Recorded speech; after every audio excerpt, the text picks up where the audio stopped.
क्या कर रहे हो?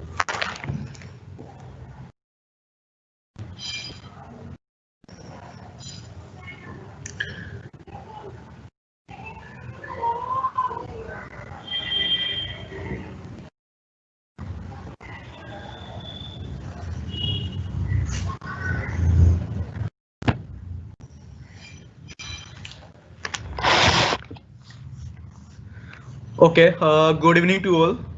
तो जो आपकी जर्नी थी 3 दिनों की, शुरुआत के 2 दिन हमारे गेम डिजाइनिंग पे थे। तो आपने देखा कि पिछले 2 दिनों में हमने कैसे स्क्रैच पे और कंस्ट्रक्ट 2 पे गेम बनाए। तो आगे अभी हम एआई के बारे में आज डिस्कस करेंगे। 5 मिनट तक हम अभी दूसरे पार्टिसिपेंट का वेट करते हैं।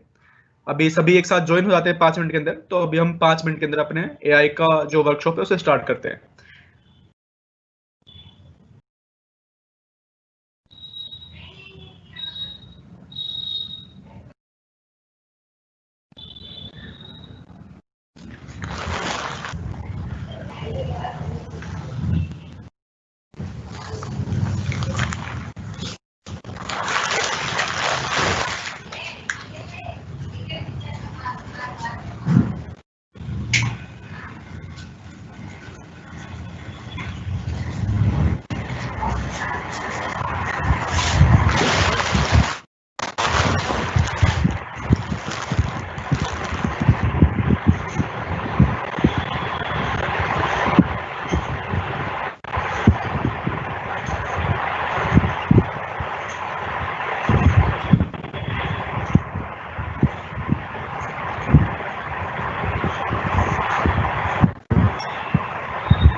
Okay, good good evening to all. तो अब हम अपने आज एआई के वर्कशॉप को कंटिन्यू करते हैं और होप कि आप के जो 2 दिन गए थे पिछले स्क्रैच के और कंस्ट्रक्ट 2 के, वो काफ़ी अच्छे गए थे।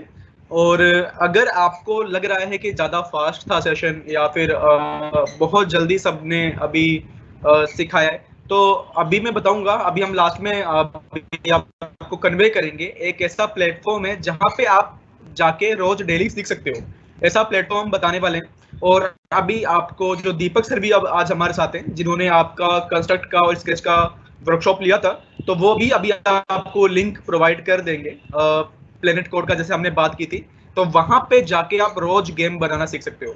तो वहां पे एक ऐसा कॉमन प्लेटफॉर्म हमने बनाया है, कुछ ऐसे गेम्स बनाए हैं। तो आप जाओगे, वीडियो को देखोगे, और वीडियो भी सारी एनिमेशन की फॉर्म में।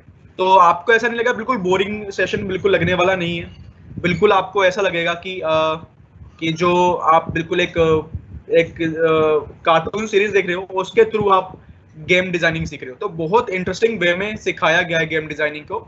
और आपको सारी वीडियोस बहुत ज्यादा फंटेस्टिक लगने वाली हैं, और बच्चों को बहुत ज्यादा अच्छी लगी वीडियो जो हमने फीडबैक लिया है। तो उसके बारे में मैं आखिरी के जो 15-20 मिनट होंगे, तो प्लेनेट कोड के बारे में बताऊंगा, कैसे आप रजिस्टर कर सकते हो, कैसा उसका इंटरफेस है, सब कुछ मैं डिस्कस करूंगा। गेम डिजाइनिंग से आगे चलते हैं, बात करते हैं आज एआई के।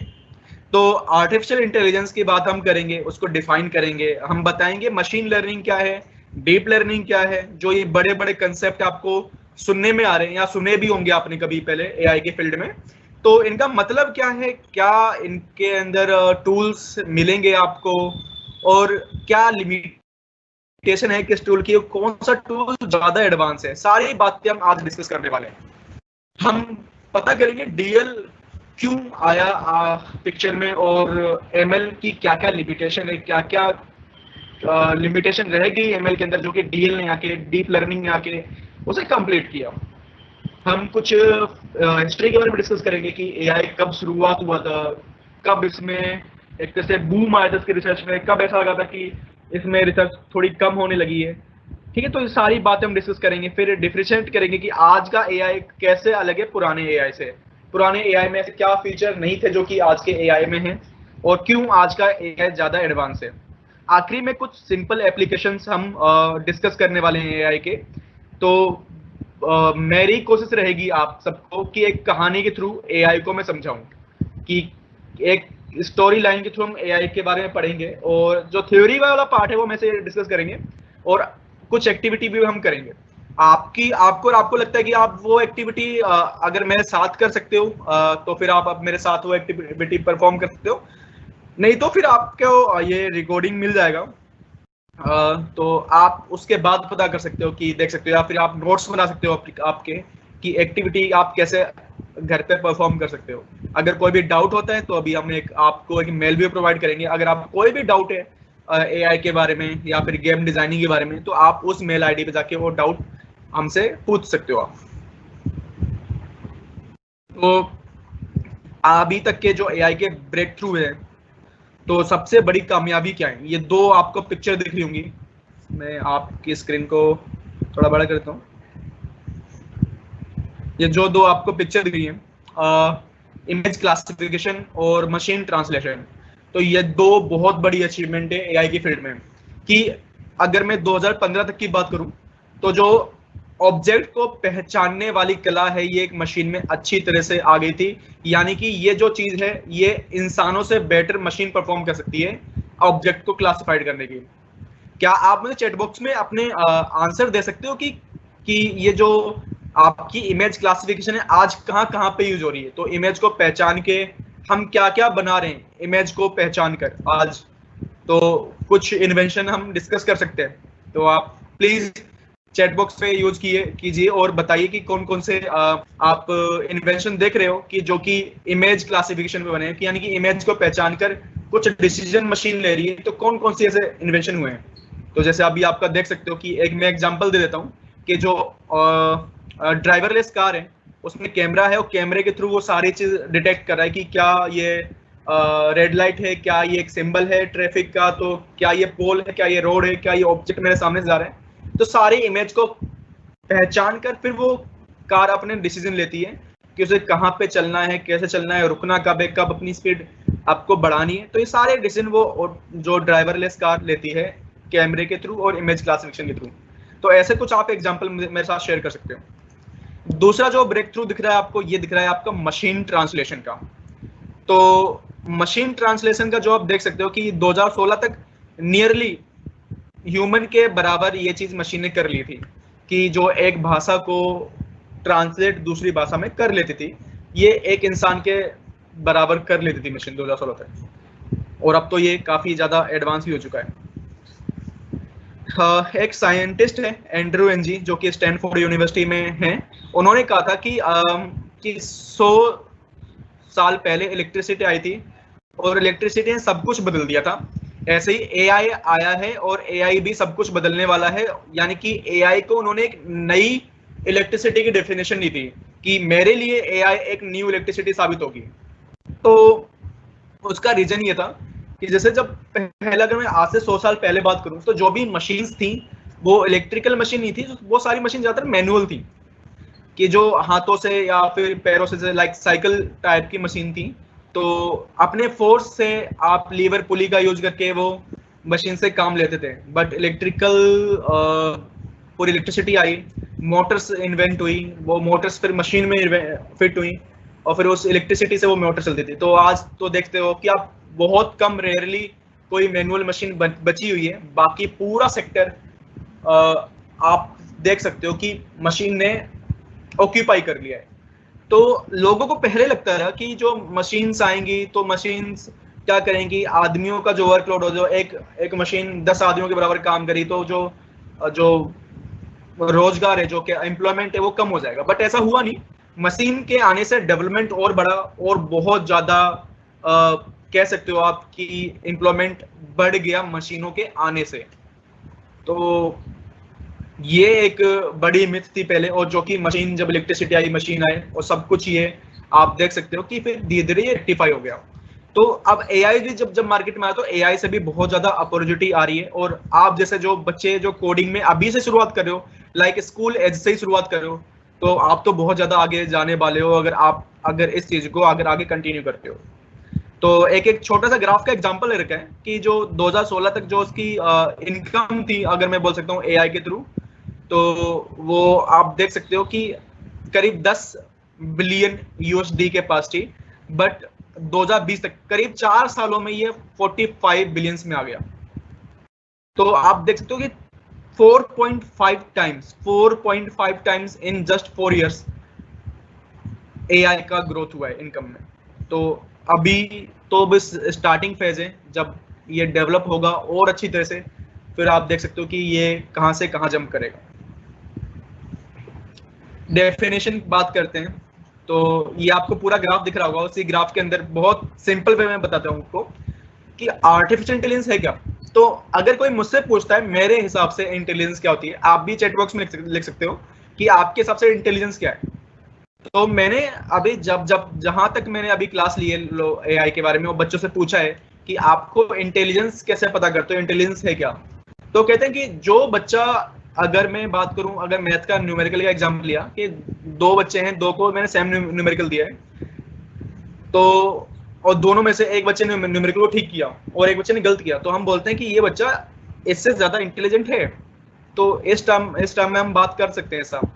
अगर दोनों ने सही किया तो जिसने न्यूमेरिकल जल्दी कर लिया, जिसने सवाल बहुत जल्दी कर लिया है, तो उसे हम इंटेलिजेंट कहते हैं कि ये बहुत जल्दी फास्ट काम कर लेता है, बिल्कुल एक्यूरेट काम करता है, तो ये ज्यादा इंटेलिजेंट है। तो मैंने फिर उसके बाद पूछा होगा बच्चों से कि बेटा आप ये बताओ कि उसके पीछे रीजन क्या है। अगर कोई बच्चा बहुत जल्दी हर एक चीज का आंसर कर देता है और बिल्कुल एक्यूरेट आंसर करता है, तो उसके पीछे आपकी क्या ऑब्जर्वेशन है। तो सबका आंसर एक था प्रैक्टिस, कि अगर प्रैक्टिस अगर करेगा बच्चा तो वो उस चीज में कह सकते हो कि वो स्ट्रॉन्ग फील्ड हो जाएगा उसका। तो प्रैक्टिस बहुत ज्यादा इंपॉर्टेंट है। और मैं आपको एक गोल्डन रूल बताता हूँ कि अगर आप किसी भी चीज में, कोई भी चीज आपको अगर अच्छी लगती है, अगर आप उसमें 10,000 आवर्स देते हो, मान लो कि अगर सचिन तेंदुलकर हैं और सचिन तेंदुलकर सर ने अगर 10,000 आवर्स अपने क्रिकेट में दिए हैं, तभी वो इतने परफेक्ट हैं। तो अगर कोई भी पर्सन अगर किसी भी स्किल्स को अगर एक्वायर करने के लिए 10,000 आवर्स देता है, तो उसमें वो नियरली, वो कह सकते हो आप कि वो उस चीज में मास्टर हो जाएगा, यानी कि उसको पकड़ना उस चीज में मुश्किल है, उसका कंपटीशन बहुत मुश्किल हो जाएगा उस फील्ड में। तो यही काम है प्रैक्टिस का। तो प्रैक्टिस ज्यादा करोगे तो आप अच्छी तरह से कर लोगे। तो ये आपको इंटेलिजेंस कह सकते हो, प्रैक्टिस से इंटेलिजेंस आ सकती है। अब ये जो प्रैक्टिस की इंटेलिजेंस है, यही मुझे एक मशीन के अंदर डालनी है। ये जो प्रैक्टिस की इंटेलिजेंस है, ये मुझे एक मशीन के अंदर फिट करनी है। तो इसीलिए मैं कह रहा हूँ इसका नाम है आर्टिफिशियल इंटेलिजेंस। तो अब ये प्रैक्टिस मशीन के अंदर कैसे हम डालेंगे, कि अगर कोई मशीन को हम सिखा रहे हैं कि it is a Apple, it is a mango, it is a papaya, तो मशीन पहचान रहे, बच्चे की तरह सिखाना पड़ेगा मशीन को। तो ये प्रैक्टिस कैसे डालनी है मुझे इस मशीन के अंदर, तो वो डालेंगे हम डेटा से। डेटा का मतलब क्या है, फोटो, कि एक आपने एप्पल की बहुत सारी फोटो दिखा दी, यानी कि अगर इतनी सारी फोटो अगर आपने दिखा दी एप्पल की, तो श्योरली वो अगली मशीन है मेरी, अगली बार में एप्पल को पहचान लेगी कि एप्पल है। ऐसे ही मैंगो की बहुत सारी इमेज डाल रखी, डिफरेंट मैंगो की इमेज डाल रखी है, तो कोई भी मैंगो से सामने आएगा तो पहचान लेगा ये मैंगो है। तो डेटा मतलब प्रैक्टिस। तो आपको अपनी मशीन को बहुत ज्यादा फॉर्म में डेटा देना है। जितना अच्छा डेटा दोगे, जितना ज्यादा डेटा दोगे, अभी हम एग्जांपल देखेंगे, लाइव एग्जांपल दिखाऊंगा मैं आपको, बिल्कुल लाइव एग्जांपल दिखाऊंगा कैसे डेटा बहुत ज्यादा मायने रखता है। तो जितना अच्छा एक्यूरेट डेटा दोगे, जितना ज्यादा डेटा दोगे, उतना ही मशीन आपके ज्यादा एक्सपर्ट हो जाएगी। अच्छा, फिर मशीन लर्निंग क्या है, तो आप देख सकते हो सबसे बड़ा वाला सर्कल आर्टिफिशियल इंटेलिजेंस का है, उसके अंदर एक मशीन लर्निंग का एक सर्कल आ रहा है।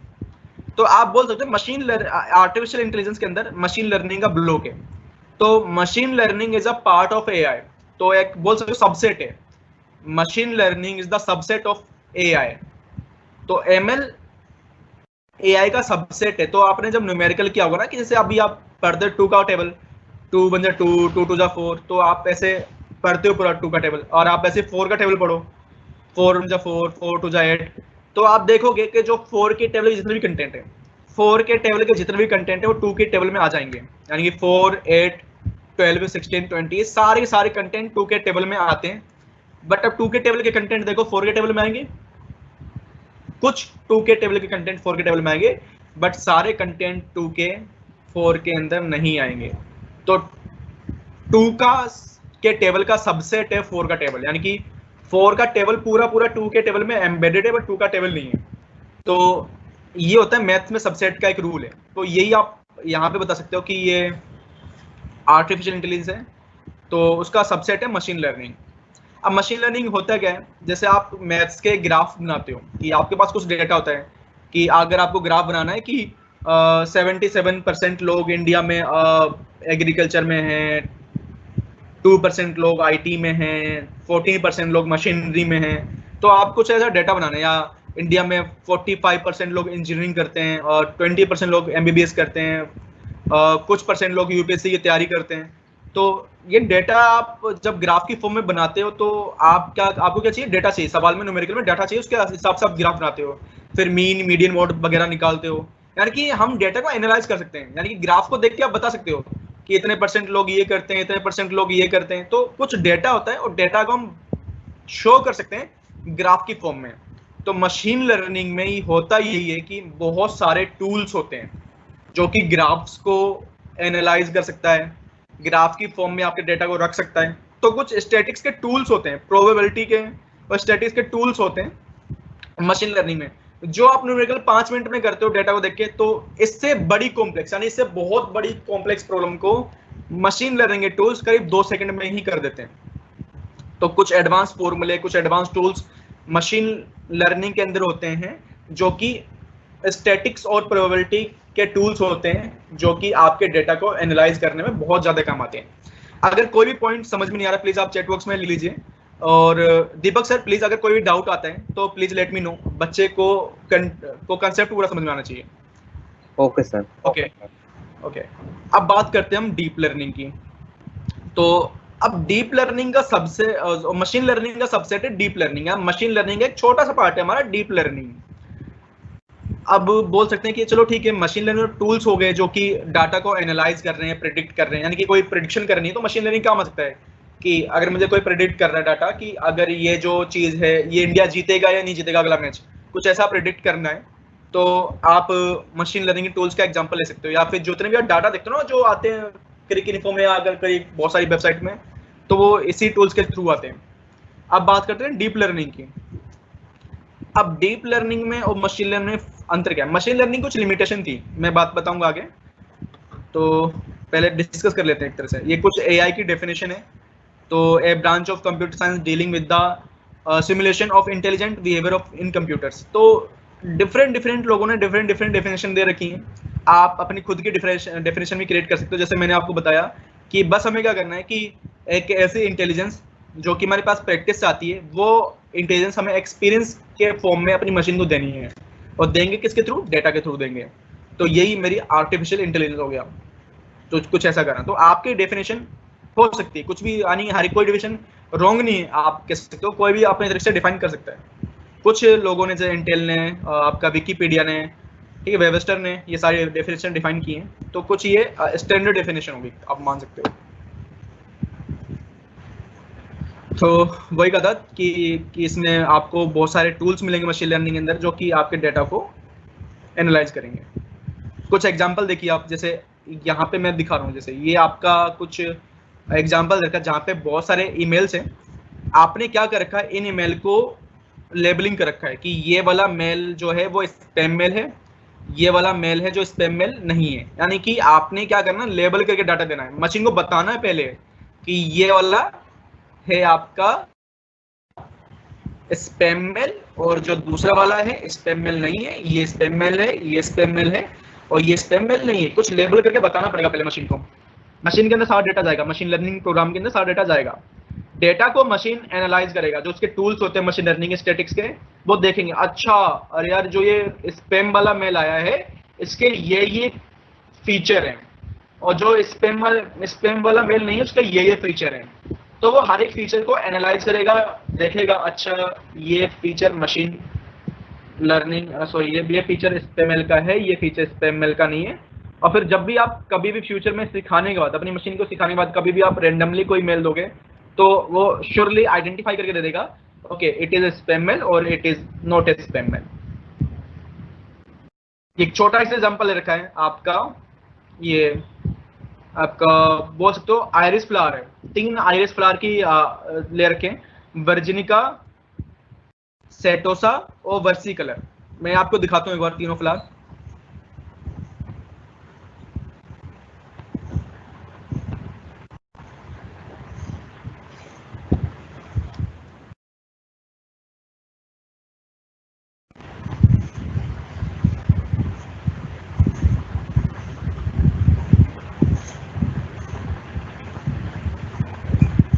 तो ये करीब आयरिस फ्लावर आ रही है। जैसे इन्हें ना थोड़ा आइडेंटिफाई करना थोड़ा तीनों का मुश्किल हो जाएगा कि तीनों बहुत ज़्यादा सिमिलर हैं आपस में, इनके कलर वगैरह और इनका लीव्स का साइज बहुत ज़्यादा सिमिलर है।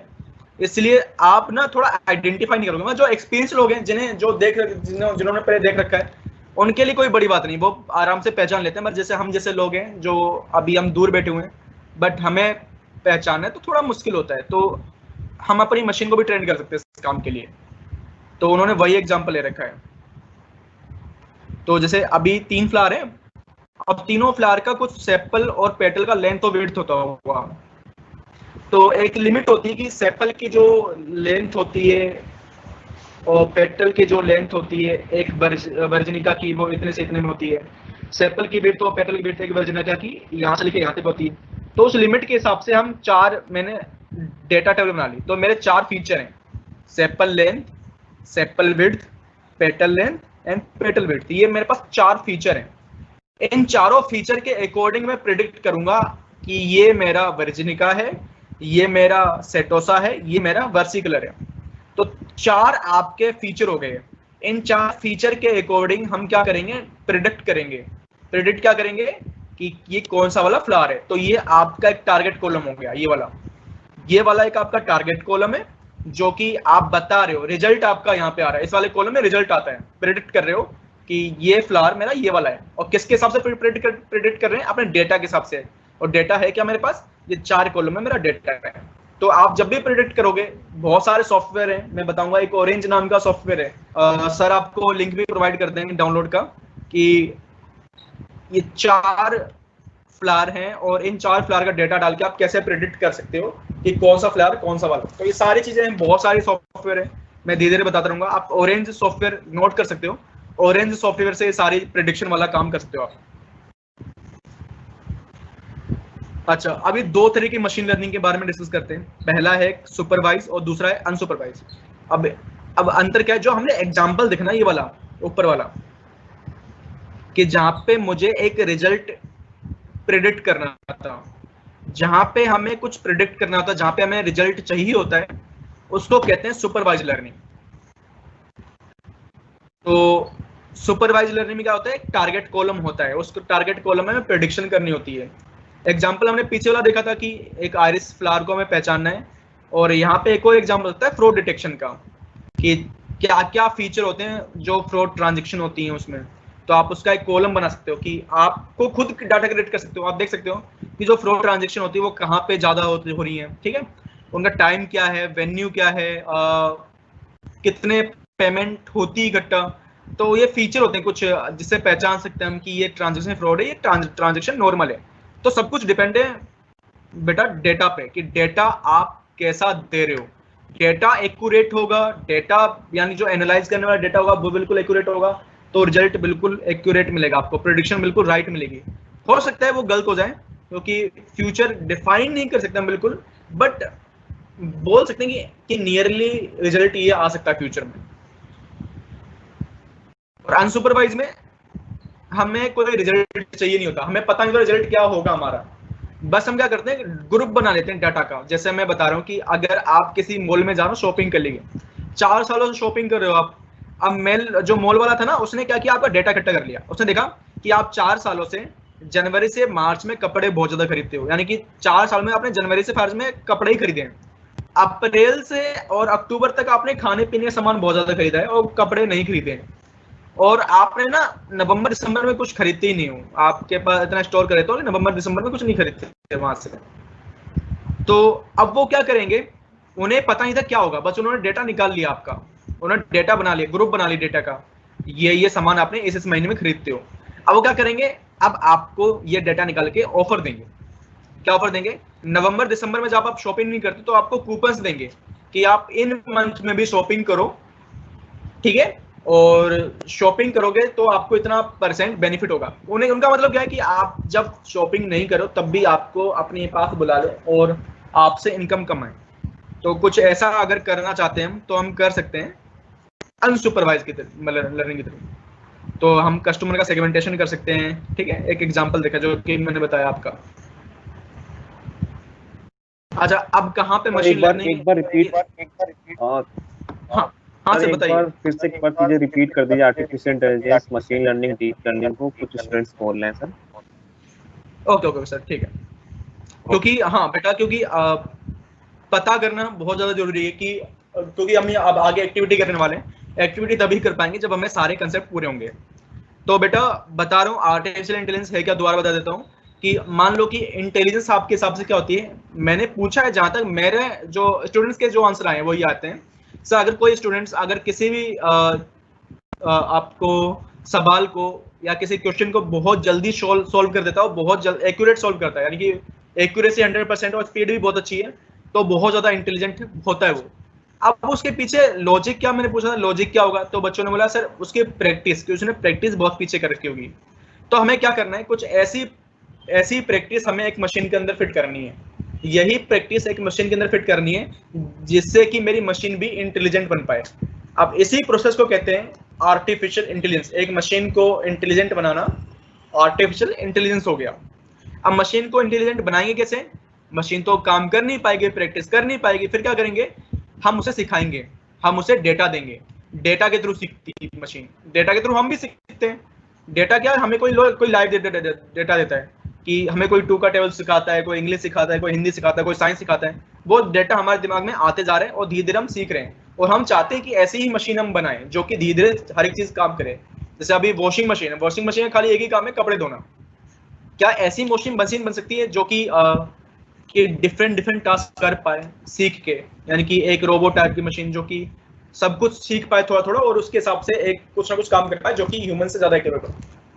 तो ये हम कोशिश कर रहे हैं और श्योरली अगले डिकेड तक ये काम हो भी जाए। अच्छा, मशीन लर्निंग क्या है?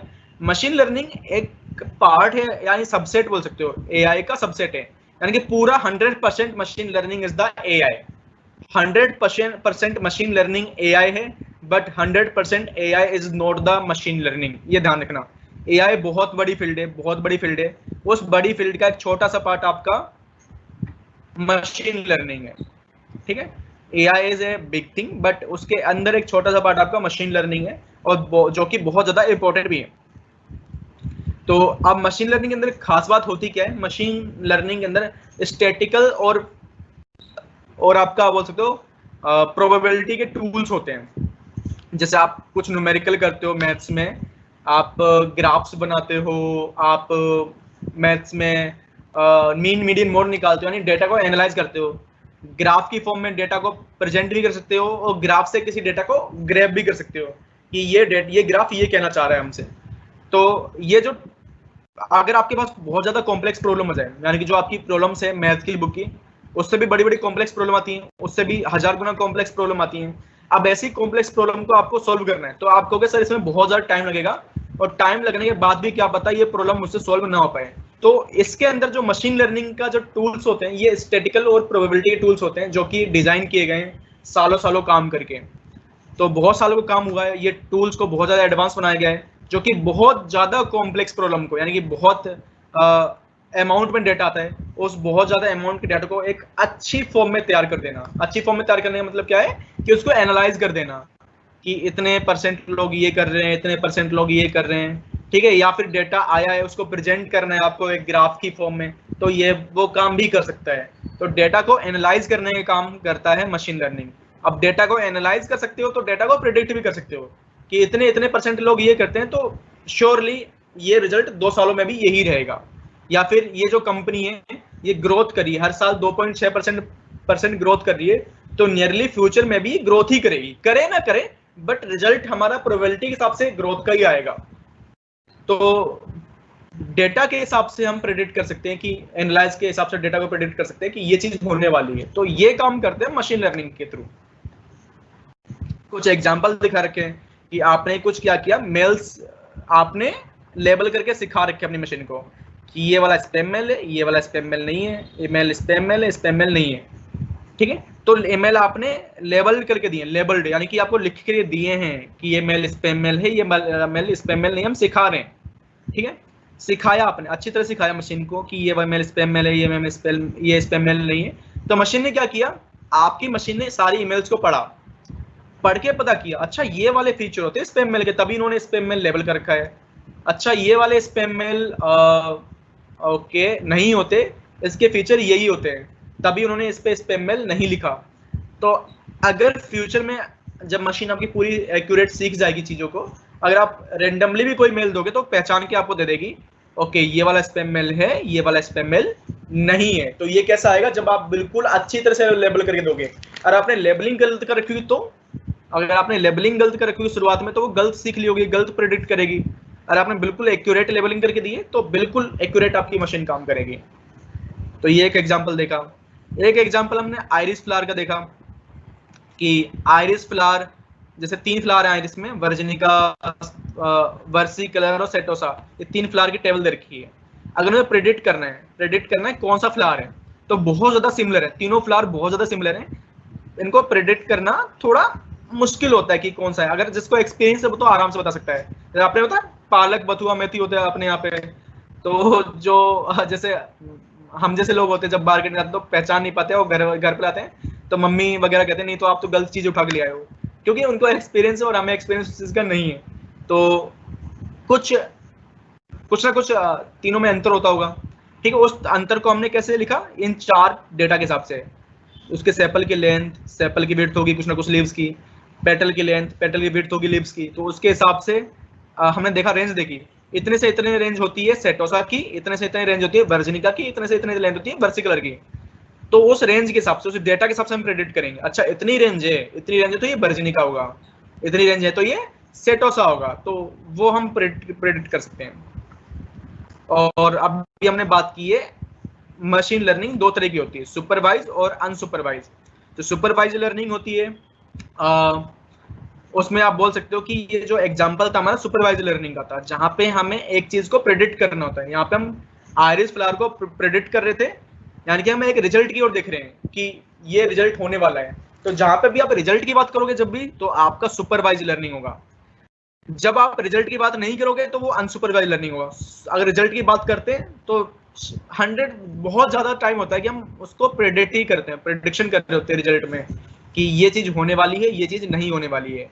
जो आप देखते हो ना, जो क्रिक इन्फॉर्म या स्टार स्पॉट में जो डेटा आता है क्रिकेटर्स का कि ये इतना इतना परसेंट चांस ये है, इतना परसेंट चांस ये, तो वो पूरा क्या पूरा सुपरवाइज लर्निंग से निकालते हैं प्रेडिक्शन निकालने के लिए। तो ये जो डेटा है जो हमने पीछे एग्जांपल देखा, ये सुपरवाइज लर्निंग का, जहाँ पे हमें एक रिजल्ट को देखना है। तो यहाँ पे एग्जांपल हम देख सकते हैं आयरिस फ्लावर का, यहाँ पे फ्रॉड डिटेक्शन का भी एग्जांपल दे रखा है। तो जैसे अभी एक बच्चे ने मुझे अभी आइडिया दिया है कि सर मुझे फ्रॉड डिटेक्शन का कोई एक सॉफ्टवेयर बनाना है, तो वो सॉफ्टवेयर कैसे बना सकता हूँ, तो उसके लिए क्या करना पड़ेगा, उसे कॉलम बनाने पड़ेंगे बहुत सारे डेटा के।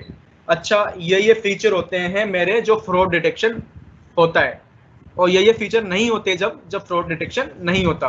तो कुछ ऐसा डेटा बनाएगा, डेटा के हिसाब से प्रेडिक्ट करेगा, यानी कि जो आप अपने हिसाब से प्रेडिक्ट करते हो, जैसा डेटा आप बनाओगे, अगर आप एक्यूरेट डेटा बनाओगे तो बिल्कुल जो प्रेडिक्शन होगी वो आपकी बिल्कुल एक्यूरेट होगी। अगर वो डेटा थोड़ा सा 19-20 होगा तो प्रेडिक्शन में थोड़े 19-20 होने के चांस हैं। अनसुपरवाइज लर्निंग में हम कस्टमर का सेगमेंटेशन का एग्जांपल ले सकते हैं, जहाँ पे हम स्ट्रक्चर बनाते हैं। जैसे अभी एक अमेजोन की वेबसाइट है, अमेजोन की वेबसाइट से आप कुछ खरीदते हो, तो आप मान लो कि वो आपको बहुत सारों से दिख रहे हैं, आप कपड़े बहुत ज्यादा खरीदते हो अमेजोन से, तो क्या करेंगे, आपको कपड़ों पे कूपन नहीं देंगे कभी, वो क्या करेंगे, आपको फूड आइटम पे कूपन देना शुरू कर देंगे कि आप कपड़े तो खरीद रहे हो उनके पास से फूड आइटम नहीं खरीद रहे हो, तो फूड आइटम पे कूपन देंगे तो आप फूड आइटम भी खरीदने लगोगे। जब दोनों चीजें खरीदने लोगे फिर वो किसी और चीज पे कूपन देंगे। तो वो डेटा को एनालाइज करते हैं कि आप क्या एक्टिविटी कौन सी कर जाता, और आप ये वाली एक्टिविटी कैसे कर सकते हो, कुछ लालच देंगे आपको, उस लालच के थ्रू फिर आप वो एक्टिविटी करने लगोगे। तो कुछ ऐसा ग्रुप बनाने के लिए, तो अमेजोन को नहीं पता था कि आप जब कपड़े ज्यादा खरीदते हो तो इसको करना क्या है, उन्हें पता नहीं था कि इस रिजल्ट का क्या करना है। बट जब उन्होंने एनालाइज किया रिजल्ट को, अच्छा ये क्या कर सकते हैं अब इसमें, अगर ये कपड़े ज्यादा खरीदते हैं तो इन्हें कूपन प्रोवाइड कर सकते हैं, ये उन्होंने सोचा, ठीक है फिर इन्हें कूपन प्रोवाइड करते हैं अलग आइटम पे, कपड़ों पे इन्हें कूपन प्रोवाइड नहीं करेंगे। तो कुछ अगर ऐसा कुछ करना है आपको तो अनसुपरवाइज्ड लर्निंग करने का पड़ेगा, जहां पे आप ग्रुप बनाना चाहते हो डेटा के। अब बात करें डीप लर्निंग की, तो मशीन लर्निंग की क्या कमियां थी। मशीन लर्निंग आपका प्रिडिक्शन कर सकता है अच्छे तरह से, जैसे अभी हम देखा प्रिडिक्शन के लिए मशीन लर्निंग बहुत अच्छा है, बट इमेज की क्लासिफिकेशन को, इमेज को पहचानने के लिए कि ये कैट है, ये भी तो प्रेडिक्ट करना है कि इमेज को देख के ये कैट है कि डॉग है, किसी इमेज को देख के, डाटा को देख के तो मशीन लर्निंग से काम आसान से हो जाता है। डाटा को देख के मशीन लर्निंग से काम आप आराम से कर सकते हो, इमेज को देख के भी कर सकते हो, ये नहीं कि इमेज को देख के नहीं कर सकते, इमेज को देख के भी कर सकते हो, बट इमेज के लिए वो काम थोड़ा कॉम्प्लिकेटेड हो जाता है और थोड़ा रिजल्ट जो है अनएक्यूरेट आता है कभी कभार, कि 100% एक्यूरेट रिजल्ट नहीं आता कि जब आप इमेज रखते हो सामने, कि कभी कभार वो डॉग को कैट बोल देता है, कैट को डॉग भी बोल सकता है। बट अगर डीप लर्निंग मैंने कर दिया तो इसमें डीप लर्निंग कर दिया तो 100% वो पहचान लेगा ये कैट है कि डॉग है। तो यहाँ पे डीप लर्निंग चला मैं, जहाँ पे हमें इमेज को पहचानने की बात आ गई। अभी तक तो हम बात करते हैं डेटा को एनालाइज करने की बात, कि ये डेटा सेपल का लेंथ, पेटल का लेंथ या फ्रॉड डिटेक्शन डेटा हम जब एनालाइज कर रहे थे, तो हम यहाँ पे डेटा को एनालाइज करते हैं एक्सेल की शीट के फॉर्म में, तो वहां पे मशीन लर्निंग बहुत अच्छा टूल होता है। पर जहाँ पे अब बात आती है कि अब आपको इमेज को पहचानना है, वहां पे डीप लर्निंग ये काम अच्छा कर सकता है। अब डीप लर्निंग होता क्या है, डीप लर्निंग के अंदर हम एक न्यूरल नेटवर्क बनाते हैं।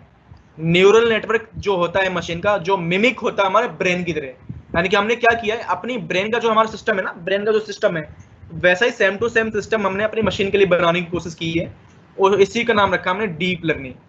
जैसा हमारा ब्रेन का सिस्टम है पूरा, जैसे ब्रेन होता है वो हमारे सेंसर से, जो हमारे आई नोज वगैरह सारा डेटा होता है वो हमारे ब्रेन तक जाता है, फिर ब्रेन उसके अकॉर्डिंग डिसीजन लेता है या उसके अकॉर्डिंग सेंस करता है। तो ये सारा काम हम एक मशीन के थ्रू करवाना चाहते हैं, और उसी के थ्रू हम एक न्यूरल नेटवर्क बनाते हैं, तो उसी का नाम हमने रखा डीप लर्निंग। डीप लर्निंग के अंदर हम अपने ब्रेन का एक मिमिक बनाते हैं, कि हमारे ब्रेन की तरह एक मान सकते हो आप कि एक ब्रेन की इमेज बना दी कि ये मशीन अपने ब्रेन की तरह काम करेगी। जैसे हमारे ब्रेन में होता क्या है कि जो भी हम मान लो देखते हैं, वो इमेज बनती हमारे ब्रेन में उल्टी बनती है रेटिना के ऊपर। अब रेटिना से कुछ नर्व से जुड़ी होती है, वो नर्व से हमारे ब्रेन तक जाती हैं। तो नर्व्स होती हैं वो क्या करती हैं, पहले नर्व से पहले वो जो इमेज होती है वो इलेक्ट्रिकल करंट बनती है, यानी कि कोडेड हो जाती है, जो हमारी इमेज होती है कोड हो जाती है, वो इलेक्ट्रिक करंट के फॉर्म में फिर हमारे ब्रेन तक पहुंचती है। ब्रेन के पास वो कोड आता है कुछ इलेक्ट्रिक फॉर्म के टर्म्स में, वो इलेक्ट्रिक करंट फिर दोबारा हमारा ब्रेन डिकोड करता है, दोबारा उसे इमेज में बदलता है, और फिर इस टाइम जो इमेज बनती है वो सीधी, यानी कि जो इमेज को सीधा करने का काम होता है वो हमारे ब्रेन का होता है।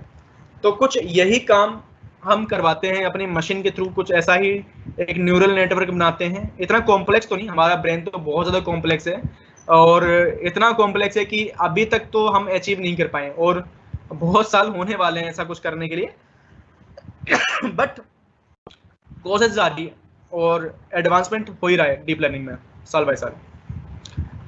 अब एक एग्जांपल ले रखा है, अगर मशीन लर्निंग से अगर मुझे अर्जुन को पहचानना है, कैसे पहचानूंगा? पहले उसका फीचर डिटेक्ट करूंगा कि जो डिस्टेंस है आई का नोज का ये कितना कितना है, सारे फीचर डिटेक्ट करके फिर एक फॉर्मूला लगाऊंगा, फॉर्मूला मेरी मशीन लगाएगी, उसके बाद डिटेक्ट करेगी अर्जुन है कि नहीं है। कभी कभार ये किसी और पर्सन को भी ऐसे अर्जुन डिटेक्ट कर सकती है, कभी कभार अर्जुन को भी किसी और फॉर्म में डिटेक्ट कर सकती है। तो मशीन लर्निंग में एरर आने के चांस हैं, पर जब बात करते हैं डीप लर्निंग में तो ये दोनों जो प्रोसेस हैं बीच वाले गायब हो जाते हैं। कौन काम करता है? खाली न्यूरल नेटवर्क काम करता है, और न्यूरल नेटवर्क पहचान के देता है कि अर्जुन है कि अर्जुन नहीं है। अच्छा, अब बात करते हैं अपनी हिस्ट्री की। तो अभी तक तो हमने बात की थी उसके ब्रेक थ्रू क्या थे और डेफिनेशन क्या है तीनों की, तीनों में अंतर क्या है। तो मशीन लर्निंग के अंदर सिंपल सी बात, मशीन लर्निंग के अंदर स्टैटिस्टिकल टूल और प्रोबेबिलिटी के टूल होते हैं। डीप लर्निंग के अंदर एक न्यूरल नेटवर्क होता है जो कि हमारे ब्रेन की तरह काम करता है, और एआई के ये दोनों पार्ट हैं। तो ये जो इंटेलिजेंस है जो कि मैं प्रेडिक्शन के थ्रू या फिर न्यूरल नेटवर्क के थ्रू गेन कर सकता हूँ, तो ये पूरा अभी तक का हमारा पूरा कंक्लूजन है। अब बात करते हैं हिस्ट्री की। तो एआई जब शुरुआत हुआ था, एआई का शुरुआत हुआ था आपका 1950 में, और 1950 में जो शुरुआत की थी, जो कह सकते हो आपकी फादर ऑफ एआई हैं एलन ट्यूरिंग। एलन ट्यूरिंग ने शुरुआत की थी 1950 में, और मैं आपको उनकी कहानी बताऊं तो बहुत ही ज़्यादा यूनिक पर्सन थे, बहुत ज़्यादा सुपर बोल सकते हो आप। 19 के एज में इन्होंने इतने बड़े बड़े काम किए थे जो कि बहुत सारे लोग शायद ही अपने लाइफ में कर पाए। जो बहुत बड़े मैथमेटिशियन थे, बायो में भी बहुत अच्छी पकड़ थी इनकी, यानी कि ऐसा कॉम्बिनेशन मिलना बहुत ज़्यादा मुश्किल था। तो जब सेकेंड वर्ल्ड वॉर हुआ था तो सेकेंड वर्ल्ड वॉर के हीरो मान लो आप यही है। तो जर्मनी, जो जर्मन था वो पूरे पूरे पूरे वर्ल्ड में बहुत ज़्यादा तबाही मचा रहा था। जो उनके सोल्जर्स थे वो कोड वर्ड में आपस में बात करते थे, जो जर्मन में भी बात नहीं करते, यानी कि जर्मन का कोई जासूस हो अगर, तो वो जासूसी करके जर्मन के जो पता तो कर पाएगी कहाँ पे ये अटैक करने वाले, क्या करने वाले, बट नहीं, वो आपस में कोड वर्ड में बात करते थे और एक कोड वर्ड भेजते थे, डिस्टेंस में थे बहुत ज़्यादा, तो वो एक मशीन यूज करते थे, उसका नाम था एनिग्मा मशीन। तो उस मशीन के थ्रू वो कोड भेजा करते थे कि बात करने के लिए, और बोलते थे आज यहाँ पे अटैक करना, आज यहाँ पे अटैक करना है, तो वहाँ पे ही वो अटैक करते थे और बहुत ज़्यादा तबाही मचा देते थे। तो जो दूसरे वर्ल्ड की जो गवर्नमेंट थी, इन्होंने बुलाया एलन ट्यूरिंग को, क्योंकि जो जो उन्हें लगता था मैथ के पर्सन इन चीज़ों को जल्दी से करेक्ट कर सकते हैं, इन कोड्स को, और उन्हें बताया गया आपके पास 24 आवर्स हैं एक कोड को ब्रेक करने के लिए। अगर आपने कोड को ब्रेक नहीं किया तो अगले 24 घंटों में उस मशीन की सेटिंग बदल जाएगी, और सेटिंग बदल जाएगी, फिर अगले जो कोड का फिर दोबारा वो कोड वर्ड अलग ही होगा। तो यानी कि एक अगर आप 24 घंटे में आपने कोड नहीं कर पाए तो वो बेकार ही है। वो 24 घंटे में एक तो वो काम कर देंगे और 24 घंटे में आपकी मशीन की सेटिंग बदल जाएगी। तो ऐसा टफ काम था, बहुत, यानी इम्पॉसिबल काम था, एक तरह से बोल सकते हो कि वो, यानी कि एक कोड को ही डिकोड करने में, यानी कि मैथ का अगर कितना भी कंसेप्ट लगा लो आप, तो 5-10 साल एक ही कोड को डिकोड करने में लगते थे। बट ये काम कैसे करें, तो उन्होंने बहुत सालों तक वर्क किया और बहुत जल्दी ये उस मशीन का तोड़ ले आए और सारे कोड को उन्होंने ब्रेक कर दिया। ऐसी मशीन बना ली जो कि उस कोड को ब्रेक कर देते थे। तो अब उन्हें पता चलने लगा कि जर्मनी वाले कहाँ पे अटैक करने वाले हैं, क्या करने वाले हैं, तो सारा डेटा मिलने लगा। तो वो अपने अकॉर्डिंग वो डिसीजन लेते थे कि यहाँ पे अटैक करने वाले, तो यहाँ पे हम पहले सिक्योरिटी रख लेते हैं और यहाँ पे सैनिकों को पहले जर्मनी के बंदी बना लेंगे, कुछ ऐसा करके। तो पहले से प्लानिंग करके रखते थे 24 घंटे पहले से। तो ये बहुत बड़ी सफलता थी उस टाइम पे। तो एलन ट्यूरिंग ऐसे साइंटिस्ट थे, तो इन्होंने 19 ईयर्स की उम्र में इतनी बड़ी मशीन बनाई थी। अच्छा, उन्होंने फिर क्या किया, 1950 में एक ट्यूरिंग मशीन बनाई। ट्यूरिंग मशीन बोल सकते हो एक ऐसी मशीन है जहाँ पे हम चेक करते हैं कि आज भी दूसरी मशीन में चेक करते हैं अगर कोई जो फॉर्मूला या जो एल्गोरिथम है अगर ट्यूरिंग मशीन पे चल गई तो वो हमारी आज की मशीन पे भी चलती है। अगर ऐसी कोई एल्गोरिथम है जो कि ट्यूरिंग मशीन पे नहीं चली तो आज 2020 है और आज भी हमारी कंप्यूटर्स में वो एल्गोरिथम काम नहीं कर सकती अगर वो एलन ट्यूरिंग की बनाई हुई मशीन पे काम नहीं करती। कुछ ऐसे डिज़ाइन किया हुआ था, अब फ्यूचर पता नहीं क्या हो, बट अभी तक तो ऐसा ही है। तो उन्होंने सोचा था, उनका एक आइडिया था कि क्या हम ऐसी मशीन बना सकते हैं जो कि ह्यूमन की तरह काम करे, ह्यूमन की बिहेव करे।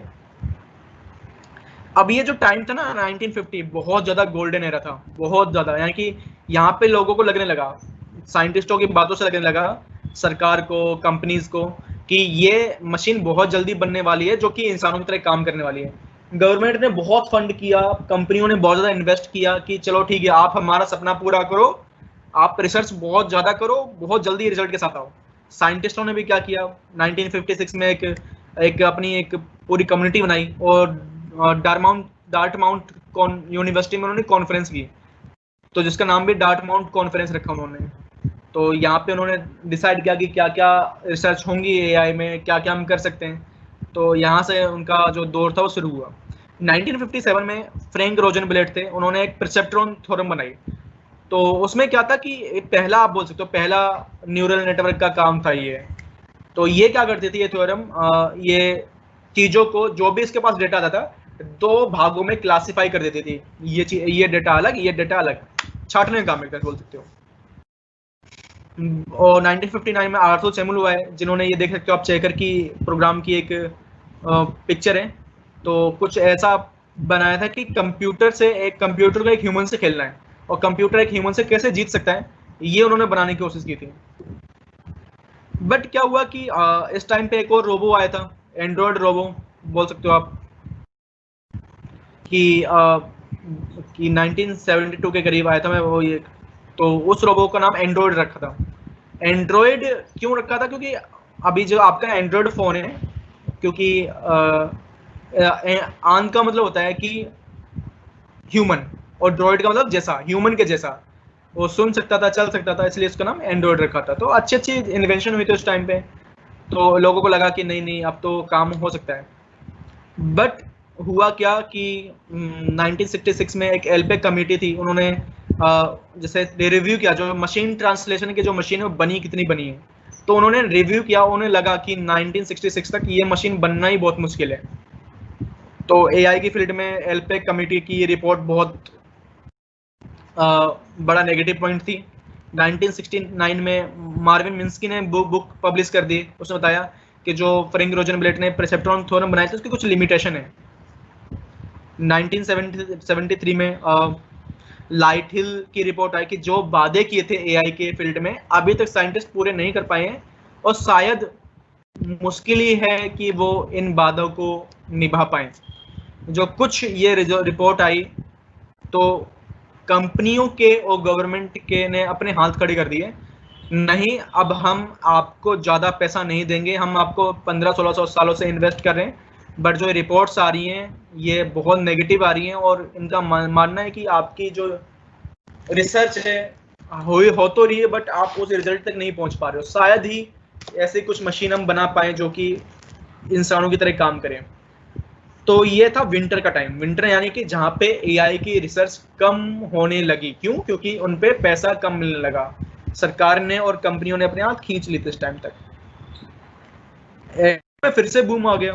अब बूम आया क्यों?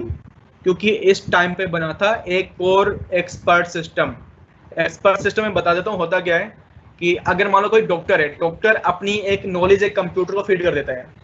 कोई पेशेंट आता है और कंप्यूटर को सर्च करता है कि मुझे है निमोनिया, तो डॉक्टर की सजेशन आ जाएंगी, निमोनिया है तो आपको सिम्टम्स ये हैं, आपको ये प्रिकॉशन लेने हैं, और आपकी ये मेडिसिन है, ये आपको मेडिसिन लेनी है।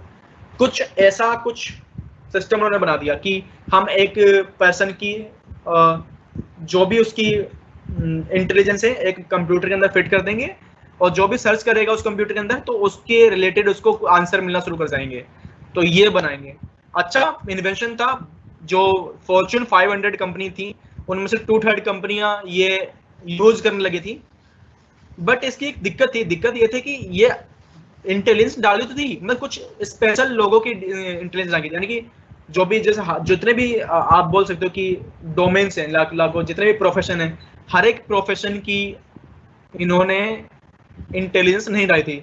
कुछ चुनिंदा लोगों की, आज कुछ चुनिंदा बोल सकते हो प्रोफेशन की इन्होंने इंटेलिजेंस इस मशीन के अंदर डाली थी। इसीलिए ये थोड़ा बोल सकते हो कि थोड़ा 5-10 साल बाद ये स्लो होने लगा, इसकी कुछ लिमिटेशन सामने आने लगी। और फिर से एक विंटर आया, फिर से गवर्नमेंट ने जब बूम तो ला दिया इसने, मगर ये ज़्यादा देर तक संभाल नहीं पाया। फिर गवर्नमेंट ने फिर से और कंपनियों ने फिर से इसमें इन्वेस्ट करना कम कर दिया। बट फिर उसके बाद भाई आईबीएम पिक्चर में, और आईबीएम आया एक प्रोग्राम के साथ जिसका नाम था डीप ब्लू। ध्यान सुनना, एक डीप ब्लू नाम का प्रोग्राम आया। उस टाइम के चेस के चैंपियन थे गैरी कैस्परोव। गैरी कैस्परोव से डीप ब्लू का मैच हुआ, और डीप ब्लू ने क्या किया, गैरी कैस्परोव को एक मैच हरा दिया। बहुत बड़ी बोल सकते हो आप उस टाइम पे आईबीएम के लिए बहुत बड़ी सक्सेस थी कि गैरी कैस्परोव को सीरीज तो गैरी कैस्परोव जीते, सीरीज जीते थे गैरी कैस्परोव, बट डीप ब्लू ने एक मैच हरा दिया था। बहुत बड़ी बोल सकते हो आप सक्सेस थी एआई की फील्ड में। आईबीएम ने 4 साल मेहनत की, 4 साल बाद दोबारा आए डीप ब्लू के साथ। इस बार डीप ब्लू ने सीरीज भी जीत ली गैरी कैस्परोव से। तो एक सदी के लेजेंड थे वो, और उनको हराना, उनको सीरीज हराना बहुत बड़ी बात थी। और उसके बाद से फिर एआई ने पीछे मुड़ के नहीं देखा। अभी तक तो कोई विंटर नहीं आया, उसके बाद तो फिर राइज ही आया, आईबीएम डीप ब्लू का। यानी कि आप बोल सकते हो गेमिंग में एआई पहले फिट हुआ। गेमिंग जो भी हम बात करें 2 दिनों से गेमिंग का, तो गेमिंग का बहुत बड़ा हाथ है एआई को उठाने में। तो गेमिंग ऐसा फील्ड है जहाँ पे एआई सबसे पहले इंप्लीमेंट हुआ, और उसके बाद फिर हमारा एआई आगे बढ़ने लगा। तो डीप लर्निंग पिक्चर में आया, और जो न्यूरल नेटवर्क है वो बहुत ज़्यादा एडवांस होता गया। मॉडर्न एआई बोल सकते हो कि आप गूगल ट्रांसलेट बन चुका है, आपका कि कोई भी लैंग्वेज आता है तो उसे किसी भी लैंग्वेज में ट्रांसलेट कर सकता है ये। इमेज प्रोसेसिंग होने लगी है, तो आप देखते हो रोवर की फिल्म, ये जो रोवर की पिक्चर देख सकते हो। रोवर क्या करता है कि वहाँ के सारे सैटेलाइट की फोटो वगैरह, या जो भी जिस वो प्लेनेट पे है उस प्लेनेट के सारे, यहाँ पानी है यहाँ पे नहीं है, या जो भी इंफॉर्मेशन है सारी इंफॉर्मेशन भेजता रहता है। तो ये सारा बहुत बड़ा ब्रेक थ्रू था एआई का। और देख सकते हो हेल्थ केयर में जो कि मशीन्स बड़ी डिफरेंट मशीन आने लगी हैं कि वो पूरी बॉडी को स्कैन कर देती हैं, एक रिजल्ट देती हैं कि आपकी मशीन में ये वाला चीज़ है। सेल्फ ड्राइविंग कार की बात करूं मैं, तो ये सारी चीज़ें आप देख सकते हो। अब अच्छा कि अब पुराने एरा में जो साइंटिस्ट, हम जब मैंने कहानी सुनी पूरी हिस्ट्री की कि बार बार जो एआई की फील्ड में पैसा कम हो रहा था क्योंकि सरकार को ज़्यादा इंटरेस्ट रहा नहीं था, क्योंकि साइंटिस्ट का जो काम था उन्हें पसंद नहीं आ रहा था। कुछ ना कुछ मजबूरी थी साइंटिस्टों की, जो कि वो कुछ अच्छा क्रिएट नहीं कर पा रहे उस टाइम पे। तो आप चैट बॉक्स में लिख के बताओ कि क्या क्या मजबूरी रही होंगी उस टाइम पे साइंटिस्टों की, कि जो रिजल्ट है वो कम आने लगा था। कोई बताएगा मुझे कि ये मजबूरी थी कि उस टाइम पे कि साइंटिस्ट ये चीज थी इसलिए वो ज्यादा नहीं कर पा रहे थे। तो मैं आपको एक्सप्लेन कर देता हूँ कि ये 3 चीजें थी। डेटा, यानी कि रिसर्च। अभी एआई को क्या चाहिए? एआई को चाहिए डेटा। मैंने बताया था जितना अच्छा डेटा होगा उतना अच्छा मशीन काम करेगी। तो उस टाइम ये वो टाइम ऐसा था जहाँ पे रिसर्चें चल रही थी। कोई भी फील्ड ले लो, उस टाइम पे रिसर्च अपने प्रोग्रेस में थी, तो डेटा अवेलेबल नहीं था। अब आप विकीपीडिया पे, इंटरनेट पे देखोगे तो बहुत ज़्यादा अमाउंट में डेटा मिल जाता है लोगों को, और वहाँ से डेटा उठा के वो अपनी मशीन के अंदर फिट कर सकते हैं। बट उस टाइम पे ऐसा नहीं था। कंप्यूटर्स फास्ट नहीं थे, बहुत स्लो कंप्यूटर थे। आज तो आप देख सकते हो कि जो आपका पॉकेट में मोबाइल है ना, वो भी आपके पुराने जो कंप्यूटर घर में होगा उससे फास्ट काम करता है। तो ये सारी चीज़ें आप देख सकते हो कि कंप्यूटर बहुत ज़्यादा स्पीड फास्ट होने लगी कंप्यूटर की। और कंप्यूटर का आज के टाइम पे, उस टाइम पे कंप्यूटर की तुलना करना ही बहुत ज़्यादा बुरी बात होगी। ठीक है। और जो न्यूरल नेट्स है, वो आज न्यूरल नेटवर्क बहुत बड़ा अपने आप में फील्ड बन चुका है, जो कि उस टाइम पे अभी इतना डेवलप नहीं हुआ था। बोल सकते हैं कि जो प्रोग्राम थे ना वो उस टाइम पे इतने पावरफुल नहीं थे। अब क्यों नहीं थे मैं बता, उसका भी एक रीजन है। आप अभी मेरे से एआई के बारे में सुन रहे हो, मैंने एआई के बारे में अपने बीटेक में सुना, ठीक है, अपनी ग्रेजुएशन में सुना, बट आप ये चीजें स्कूल लेवल पे कर रहे हो। और जब आप मेरी एज पे आओगे तो आप मुझसे ज्यादा एडवांस हो जाओगे। अगर आप अभी से एआई में काम करोगे तो आप मुझसे ज्यादा एआई में एडवांस हो जाओगे और मुझसे अच्छा काम करोगे, अगर आप, क्योंकि आपके पास एक्सपीरियंस ज्यादा होगा। मेरे पास बीटेक के बाद 3 साल का एक्सपीरियंस, 4 साल का एक्सपीरियंस है, और आपके पास अगर 8 से करते हो और आप बीटेक तक आते हो तो आपके पास 10-12 साल का एक्सपीरियंस होगा। तो आप तो उस फील्ड में मुझे मेरी इस तक बहुत पीछे छोड़ दोगे, मुझसे भी अच्छे प्रोग्राम बनाओगे। तो जो आने वाली जनरेशन होती है वो हमेशा एडवांस होती है। तो जनरेशन आते गई, प्रोग्राम एडवांस बनते गए, ये आप बोल सकते हो। तो अभी देखो हेल्थ के फील्ड में, इंडस्ट्रियल फील्ड में एआई आ रहा है, ऑटोमेशन आ रहा है इंडस्ट्री में, कि हर एक काम ऑटोमेटिक होने लगा है कि आप मोबाइल की बटन प्रेस करो आईओटी के थ्रू, पूरा आपके घर की लाइट कंट्रोल हो जाती है। आप एलेक्सा वगैरह आपने देखा हुआ है। ठीक है। हेल्थ में जो रिसर्च हुई है, सेंसर हो गए हैं, सेंसर वगैरह, आप कोई कैप्सूल खाओ और कैप्सूल वो जाके पता करता कि कितने % चांस है कि आपको हार्ट अटैक आएगा या नहीं आएगा। तो उस कैप्सूल में हल्के छोटे छोटे चिप्स लगी हुई हैं, वो जो कि काउंट करती हैं प्रेशर वगैरह। तो और वो बायोडिग्रेडेबल भी है। तो ये बड़े बड़े काम हो रहे हैं एआई की फील्ड में, तो आप देख सकते हो। फाइनेंस में बहुत बड़ा काम है कि प्रेडिक्ट करने के लिए कि जो मार्केट है ऊपर चढ़ेगा या नीचे आएगा। या एनर्जी में बात कर सकते हो कि कंजर्वेशन में या फिर और फील्ड में एआई की काम आ रहा है। तो गवर्नमेंट क्या करती है, अपना डिफेंस में, डेटा इनसाइट में, सिक्योरिटी में काफ़ी ज़्यादा एआई का यूज़ कर रही है। तो बोल सकते हैं कि अगर कोई अटैक होने वाला कंट्री पे, तो जो एआई के थ्रू पहले से रिपोर्ट आ जाती है कि यहाँ की ये यहाँ पे अटैक होने वाला है। तो फिर उसके हिसाब से जो एजेंसीज होती हैं, जो डिफेंस एजेंसी होती है, अपने अपने डिसीजन उसके अकॉर्डिंग लेती रहती हैं।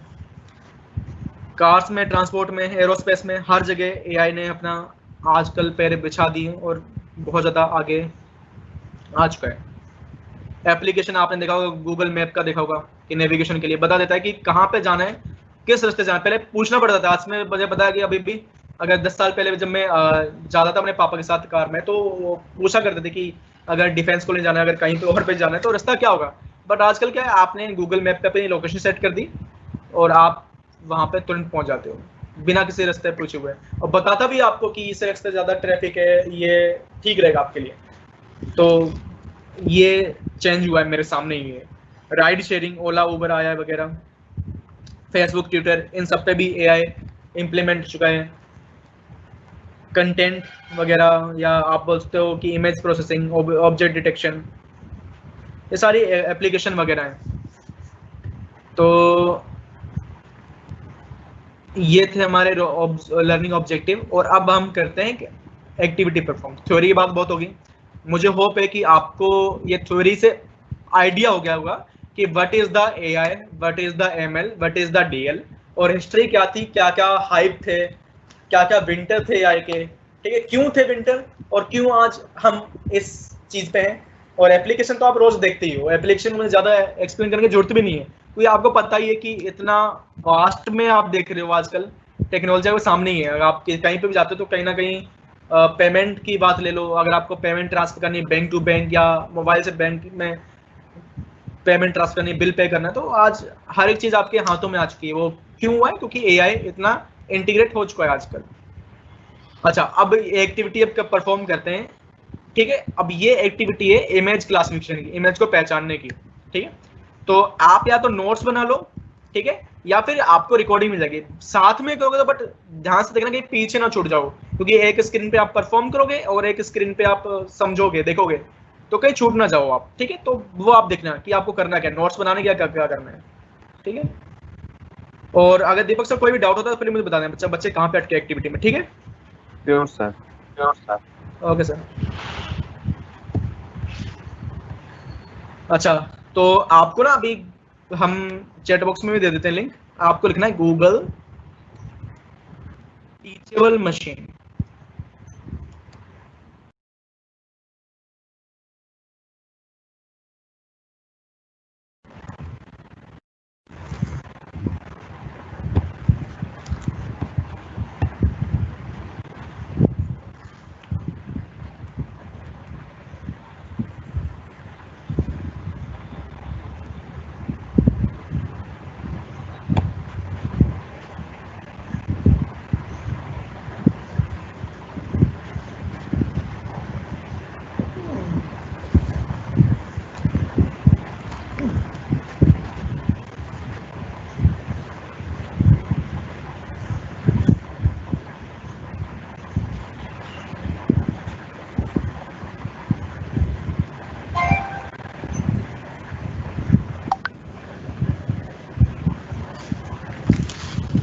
थोड़ा वेट करिए, क्या था, आप भी गूगल सर्च कर, गूगल पे सर्च कर दीजिए गूगल टीचेबल मशीन।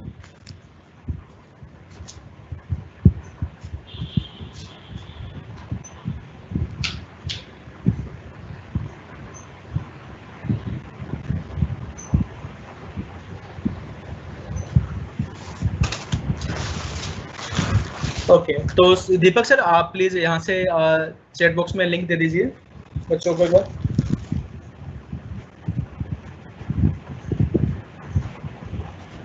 तो अभी चैट बॉक्स में आपको लिंक प्रोवाइड मैं करवा देता हूँ। तो आप देख रहे होगे कि मेरा ये स्क्रीन है, वहाँ पे लिखा हुआ है गेट स्टार्टेड वगैरह। तो अभी मैं 2 मिनट पे वेट करता हूँ, सर जब लिंक दे देंगे उसके बाद हम आगे करते हैं। सर बच्चों को लिंक चला गया?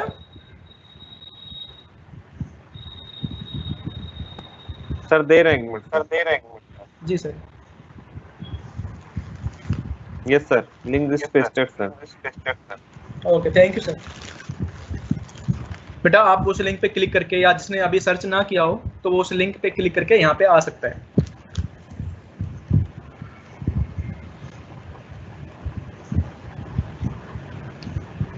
अच्छा, आने के बाद आपको क्या करना है, गेट स्टार्टेड पे क्लिक करना है। When you click on the get started, then you will see a window अभी ओपन हो रही है मेरे कंप्यूटर में।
और दीपक सर मैं अभी एक बार अपना अपना नेटवर्क बदल रहा हूँ, तो अगर डिस्कनेक्ट हो जाऊँ तो फिर आप देख लीजिएगा, ठीक है सर?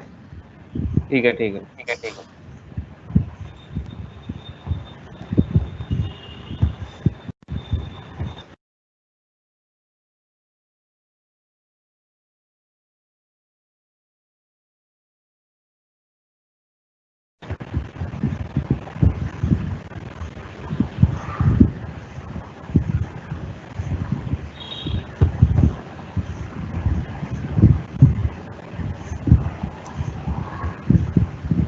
सर अभी मैं कन्वर्सेशन में हूँ।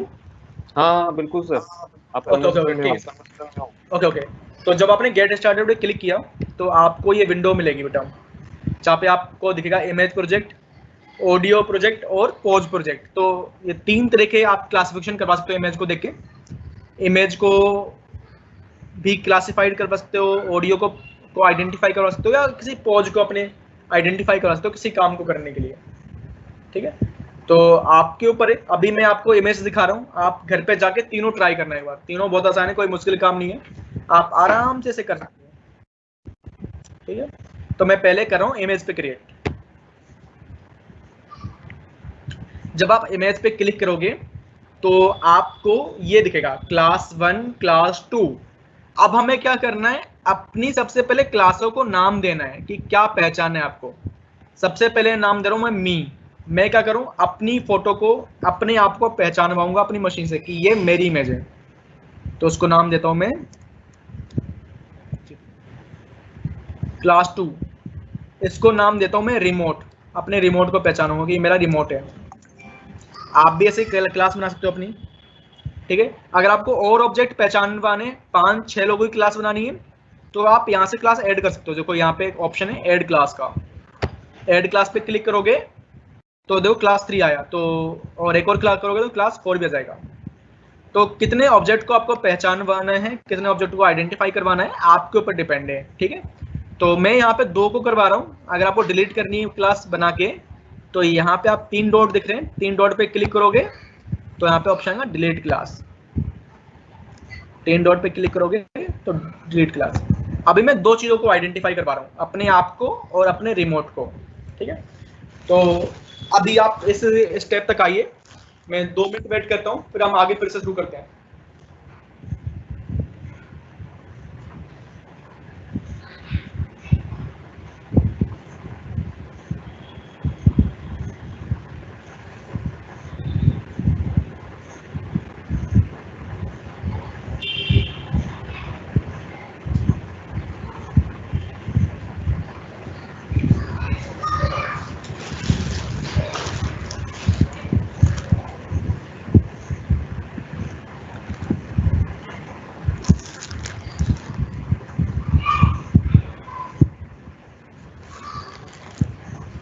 ठीक है, तो मैं अपना वेबकैम ऑन करता हूँ यहाँ पे अपने सैंपल लेने के लिए। अब सैंपल लेने से पहले एक बात ध्यान रखना, जिसके पास इंटरनेट अच्छा है तो वो ज्यादा डेटा दे, क्योंकि जितना ज्यादा डेटा दोगे आप, मैंने पहले बताया था आपको, जितना ज्यादा डेटा दोगे उतना ज्यादा आपको फायदा होगा, उतना अच्छा आपकी मशीन काम करेगी। जितना कम डाटा, देखो मशीन काम तो करेगी बट उसके चांस है पहचानने के, आइडेंटिफाई करने के, वो कम हो जाएंगे।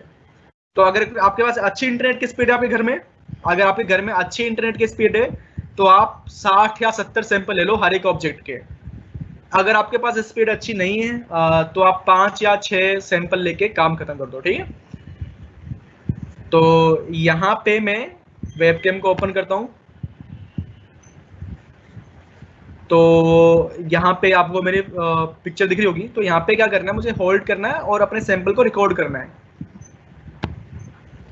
तो मैंने यहाँ पे अपने अपने इमेज के 5 सैंपल ले लिए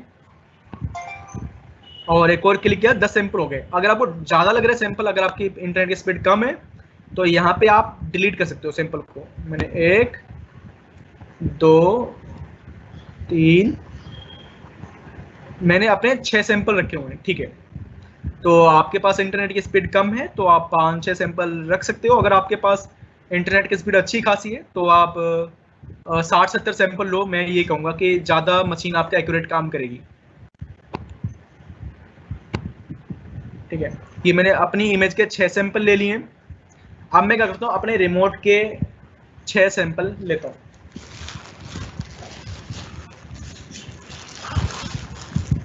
आपको फिर से वेब को ऑन करना है।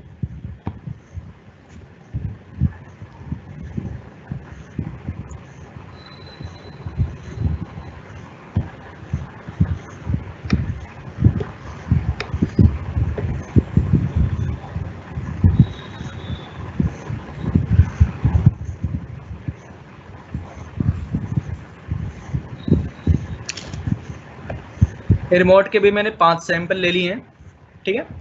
अब जब आप सैंपल कलेक्ट कर लोगे उसके बाद अपने मशीन को आपको ट्रेन करना है।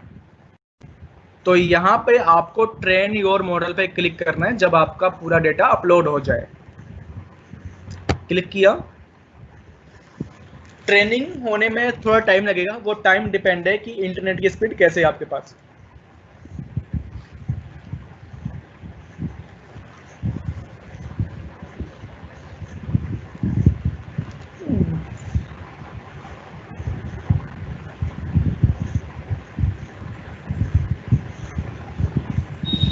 ओके, मेरी मशीन ट्रेंड हो चुकी है। अब प्रीव्यू करते हैं।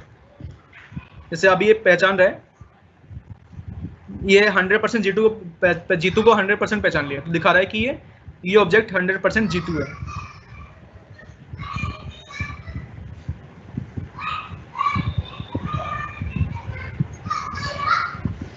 अगर अपने मोबाइल सामने रखता हूँ मैं, देखनी क्या क्या कहते हैं।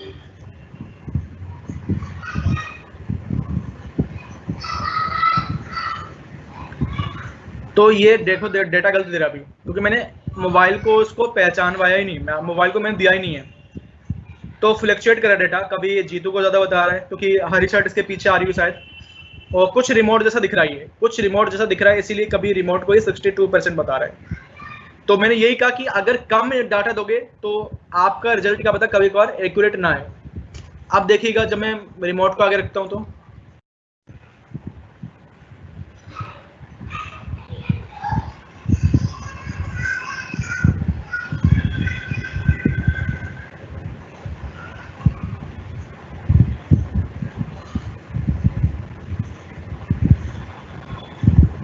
जब बिल्कुल वही पिक्चर दी है, मैं जो 5 पिक्चर में से बिल्कुल मैच कर गई, जो 5 पिक्चर्स थी उनमें से बिल्कुल मैच कर गई है, तो उसने बता दिया कि ये रिमोट है।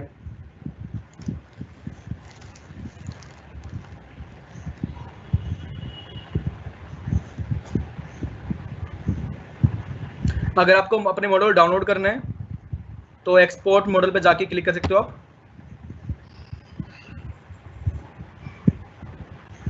और यहाँ पे डाउनलोड को क्लिक करके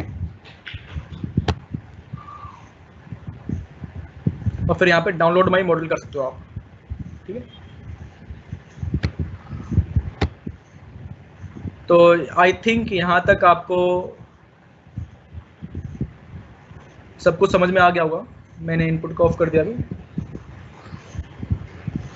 तो सर बताइए, कोई डाउट आ रहा है बच्चों को इसके regarding machine learning for kids के रिगार्डिंग, सॉरी ये गूगल टीचेबल मशीन के रिगार्डिंग कोई डाउट आ रहा है बच्चों का? नो सर, अभी तो सर डाउट तो कोई नहीं है सर। ओके, तो आप बता सकते हो कि एक्टिविटी आपको कैसे लगी है, तो आप कमेंट सेक्शन में कि अगर आपको एक्टिविटी अच्छी लगी तो बताइए। बहुत सारी एक्टिविटी हैं एआई में, तो बट आज का जो टास्क था वो एआई को इंट्रोडक्शन करवाना था और एक बताना था कि डाटा क्यों इंपॉर्टेंट है एआई में। जैसे मैं दिखा रहा हूँ अभी आपको, अगर कोई भी ऑब्जेक्ट आप रख देते हो तो कैसे आइडेंटिफाई कर सकते हो, कितना अच्छा डेटा दे सकते हो, ये सब कुछ डिपेंड अभी आपके इंटरनेट के स्पीड पे, ठीक है। तो यहाँ पे ये ऑनलाइन सॉफ्टवेयर है, तो अगर आपकी इंटरनेट स्पीड अच्छी है या आप मॉर्निंग के टाइम पे चला रहे हो तो आप ज़्यादा सैंपल दे सकते हो। मैंने भी ज़्यादा सैंपल दिए, मैंने भी 60-70 सैंपल दिए जब डाटा की एक स्पीड होती है मॉर्निंग टाइम पे या वगैरह, तो आप वहाँ पे यूज़ कर सकते हो। आप डिफरेंट क्लास बना सकते हो। तो ये होगा, ये आपका खाली इमेज का बात है।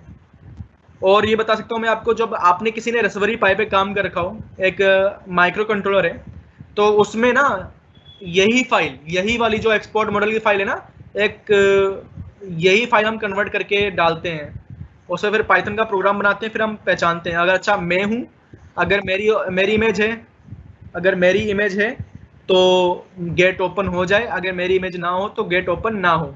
तो ये डिफिकल्ट जो मॉडल होते हैं ना, ये गूगल टीचेबल मशीन से आप बना सकते हो, एक्सप्लोर कर सकते हो बहुत ज़्यादा।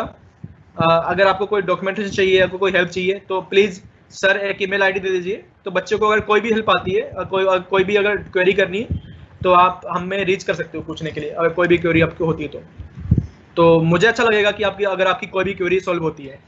तो ये थी हमारी जर्नी आज की कि एआई है क्या, कितनी की टर्म है इसके अंदर, AL ML, AI ML DL, क्या क्या बातें हैं, क्या क्या होता है इनके अंदर, क्या क्या हिस्ट्री थी, क्या क्या एप्लीकेशन है, और एक छोटी सी एक्टिविटी। तो मुझे काफ़ी ज़्यादा अच्छा लगा आपके सबके सामने आने पर, अपने व्यू शेयर करने पर।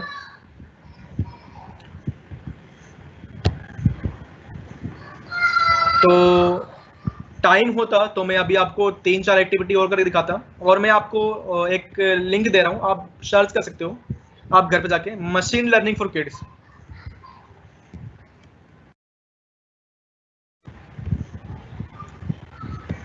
इस वेबसाइट को आप सर्च करना जरूर, इस पे बहुत सारी एक्टिविटी है, बहुत सारी। यहाँ पे आप घर पे जाना तो आप एक एक्टिविटी ट्राई करना। तो एक मैं लॉगिन नहीं करूँगा, सीधा गेट स्टार्टेड पे जाऊँगा और ट्राई विदाउट रजिस्टरिंग करूँगा।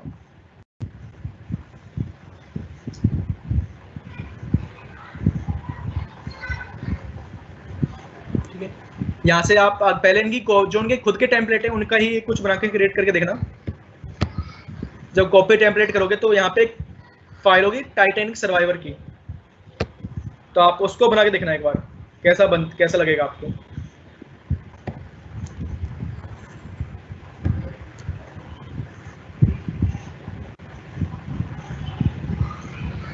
काफ़ी अच्छी एक्टिविटी है।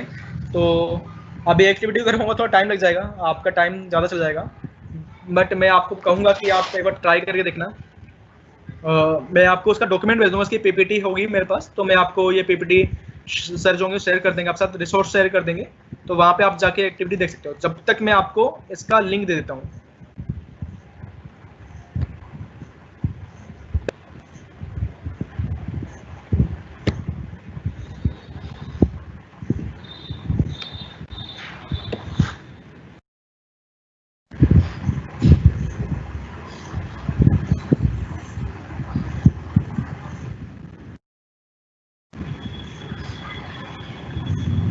ठीक है, तो ये लिंक मैंने आपको पेस्ट कर दिया है, मशीन लर्निंग फॉर किड्स का। आप जा सकते हो और यहाँ पे एक्सप्लोर कर सकते हो डिफरेंट एक्टिविटीज। अब बात की है प्लेनेट कोड की, तो मैं बता देता हूँ कि ऐसा सॉफ्टवेयर जहाँ पे आप गेमिंग जाके रोज सीख सकते हो, तो वो प्लेटफॉर्म कुछ ऐसा है।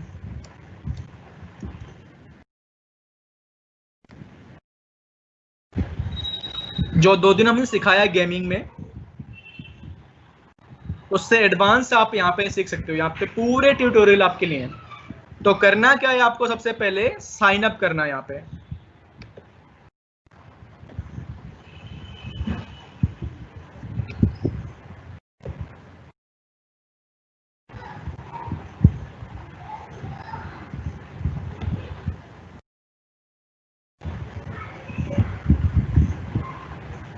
तो आप जा सकते हो प्लेनेट कोड पे, जा सकते हो वहाँ पे सर्च कर सकते हो प्लेनेट कोड के बारे में।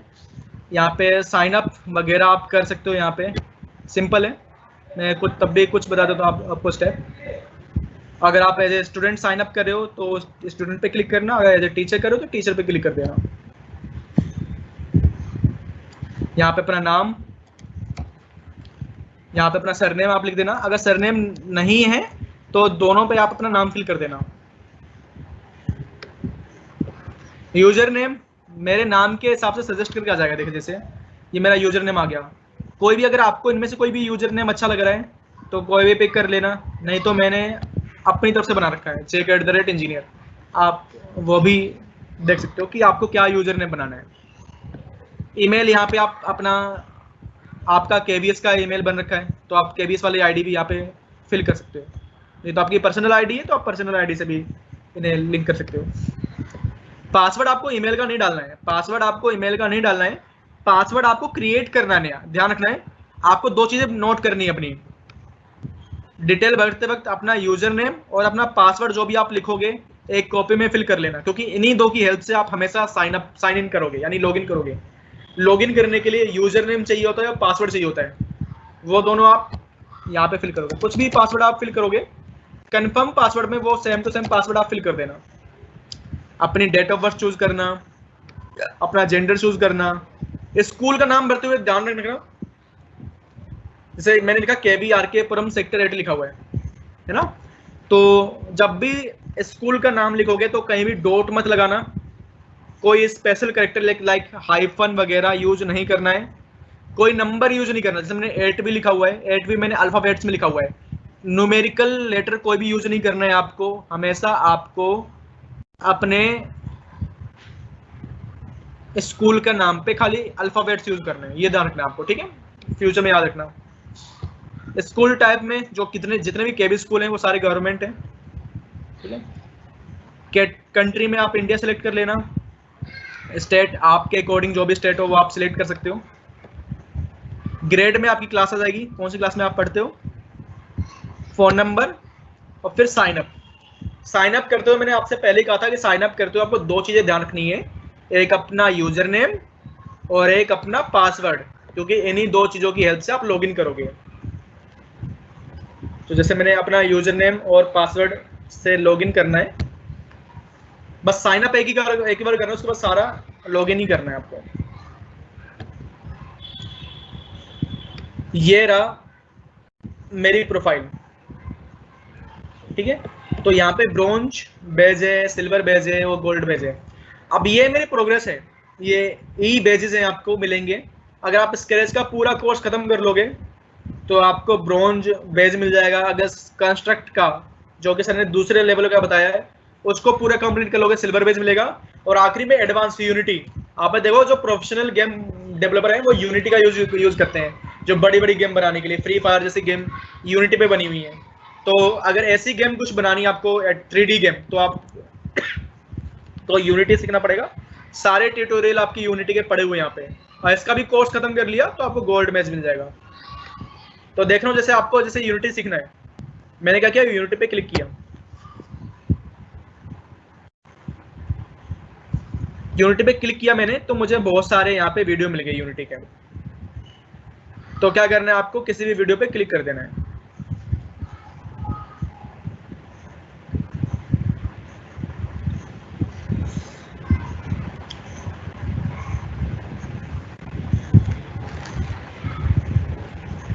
आपके पास दो ऑप्शन है, इंग्लिश हिंदी, कोई भी ऑप्शन चुन सकते हो आप। अगर आपको हिंदी में सुनना है तो आप हिंदी सेलेक्ट कर लो।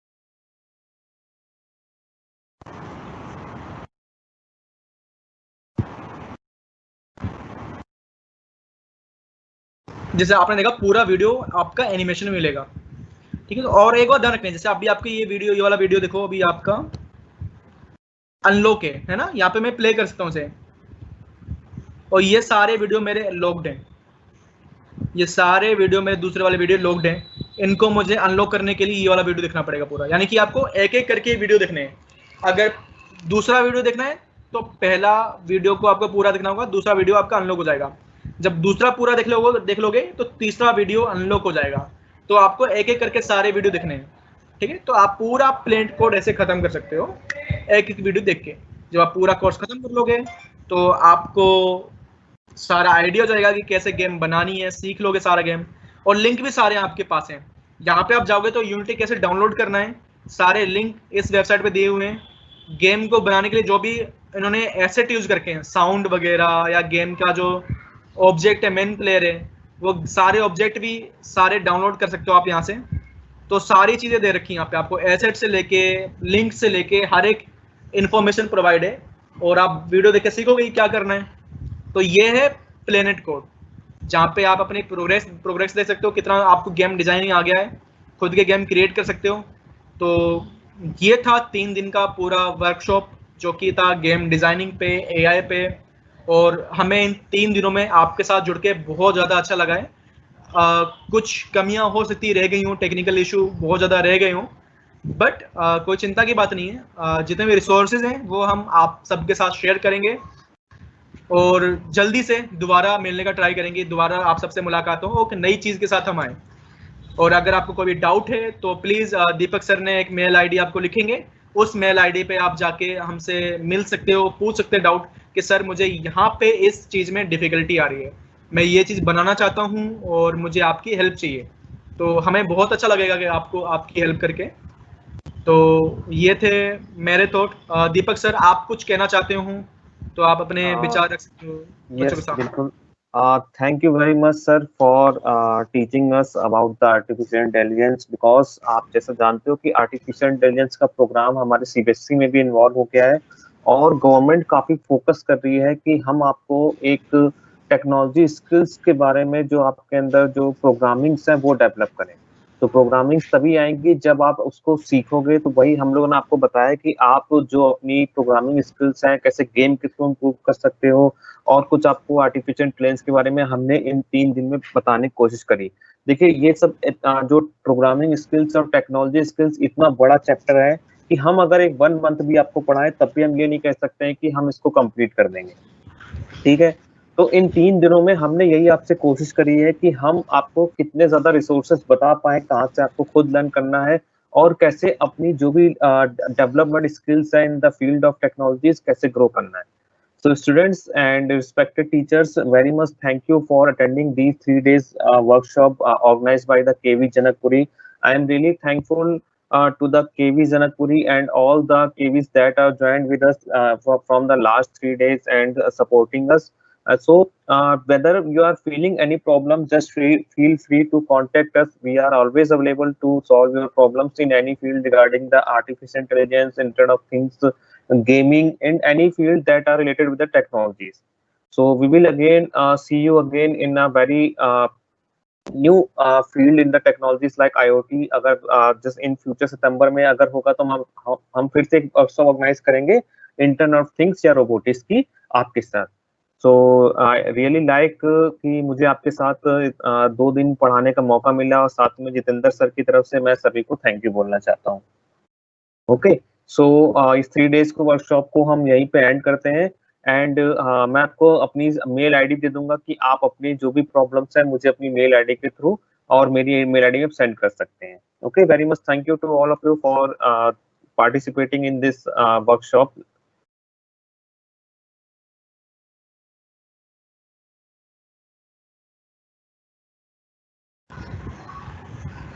We are now going to end this live session. Okay, bye bye all of you, take care and tinker from home, and we will meet soon in the when school will reopen. Okay, bye bye all of you, take care. Bye bye everyone, thank you all. Thank you.